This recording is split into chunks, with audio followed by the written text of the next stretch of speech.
लाशों को बांस के सहारे नदी में दबाकर कब तक मौत के आंकड़ों को सरकार छुपा सकती है?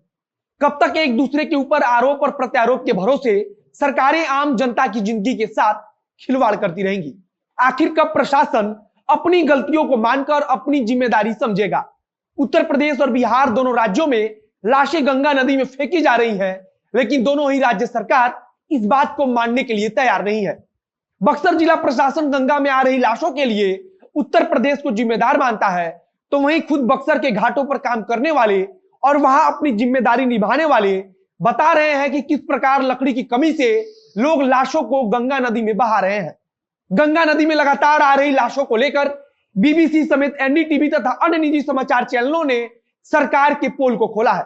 केवल एक जगह नहीं, बल्कि बिहार में जिस घाट पर 2 दिन पहले लाशें पाई गई थी, उसके अलावा भी अन्य जगहों पर लाशें देखी जा रही हैं, जिसे प्रशासन छुपाने की कोशिश में लगा हुआ है।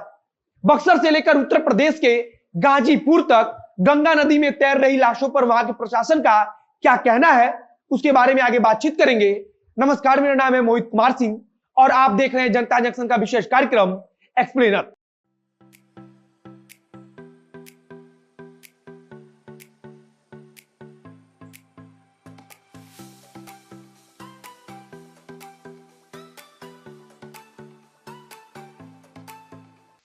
एनडीटीवी की तरफ से एक रिपोर्ट प्रकाशित किया गया है, जिसमें साफ तौर पर कहा गया है कि चौसा महादेव घाट से लाशों का मिलना शुरू हुआ तो बक्सर के चौसा से लेकर ब्रह्मपुर प्रखंड के नैनीजोर गांव तक गंगा नदी में लाशों का महामेला लगा हुआ है। रिपोर्ट में बताया गया है कि किस प्रकार से लाशें गंगा नदी में तैर रही हैं और सरकार के साथ साथ प्रशासन आरोप प्रत्यारोप का खेल खेल रहा है।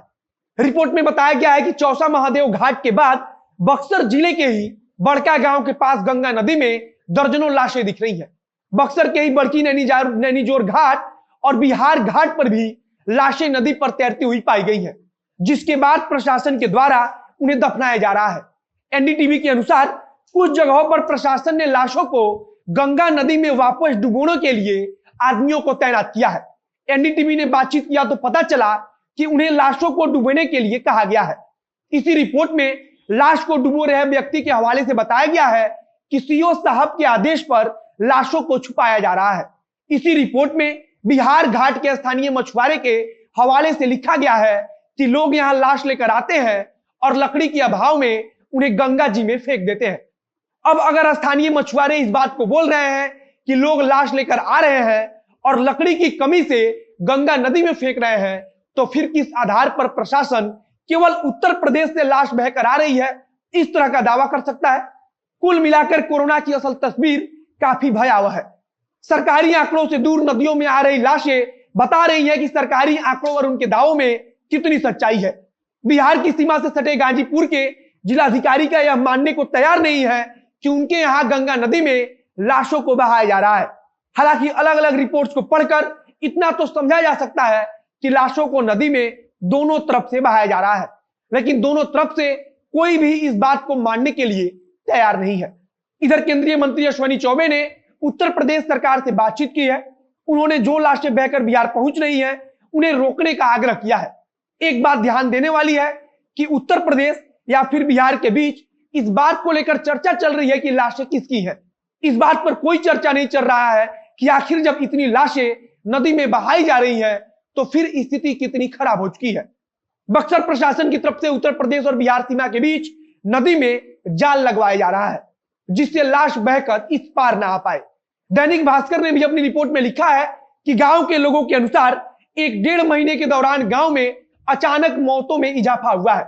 मरने वाले सभी लोग खांसी और बुखार से पीड़ित थे।